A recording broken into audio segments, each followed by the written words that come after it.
Hi students, Frank Primary Science Chapter 7 Rocks, Minerals and Soil. Topic Soil. So students, today we are going to discussing about soil and soil erosion. Soil is a valuable natural resource है. मिट्टी एक मूल्यवान प्राकृतिक संसाधन है. It is the top most layer of the earth's crust. यह earth's crust की top most layer है, सबसे ऊपरी परत है. And takes millions of years to be form, और लाखों साल में बन पाती है. Soil is form by the breaking of rocks. Soil बनती है रॉक्स के टूटने पे. इनटू स्मॉलर पीसीज, छोटे छोटे पीस में टूटने पर. बाय एजेंट्स के द्वारा, such as wind, water and heat of sun. वायु, वाटर एंड सन की हीट के कारण द्वारा. The process of breaking of rocks pieces. The process of breaking of rock pieces by the action of wind, water and heat of sun.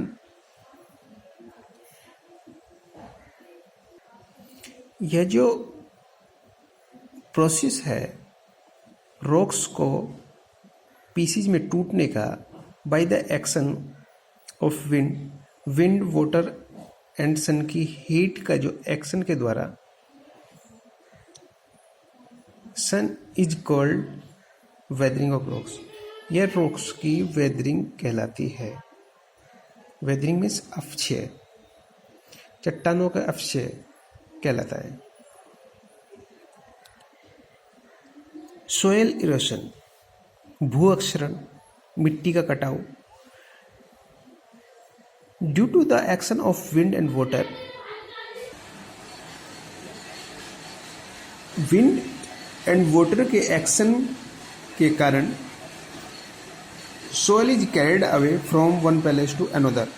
Soil एक स्थान से दूसरे स्थान पर चली जाती है. The top soil being light.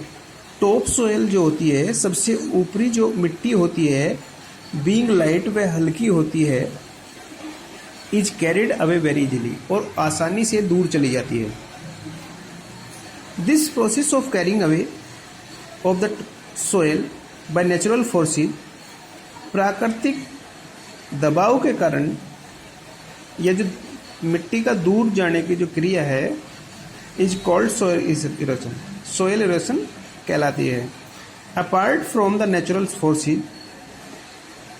प्राकृतिक ताकतों के अलावा, प्राकृतिक फोर्सेज के अलावा, human activities such as deforestation and overgrazing, वनों की कटाई और अतिवृष्टि, अत्यधिक चराई करना, have also resulted in soil erosion. ये जो ह्यूमन एक्टिविटीज हैं, मानवीय गतिविधियां हैं, इनके कारण भी भूक्षरण होता है. ये भी एक कारण होते हैं भूक्षरण का. First is डेफोरेस्टेशन,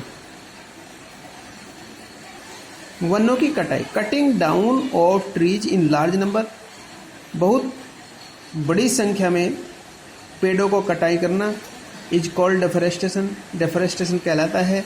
the roots of trees bind the soil firmly together and do not allow it to be easily washed or blow away. पेड़ों की जड़ें मिट्टी को मजबूती से बांधती है, and do not allow it to be easily washed or blown away, और इसे आसानी से घुलने या उड़ने नहीं देती है.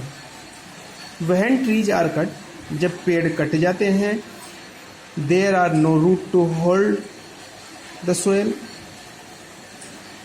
वहाँ कोई जड़ नहीं होती है सोइल को होल्ड करने के लिए. And the soil gets eroded very easily, और जो सोयल होती है वह नष्ट हो जाती है, उड़ जाती है आसानी से। नाउ ओवर ग्रेजिंग, अत्यधिक चराई करना। समटाइम्स, कभी कभी, the same piece of land is left for cattle to graze, resulting in less grass over cover. कभी कभी the same piece of land is left for cattle to graze, resulting in less grass cover. कभी कभी मवेशियों के चरने के लिए भूमि का एक ही टुकड़ा बचा होता है। This exposes the soil to wind and water, causing soil erosion.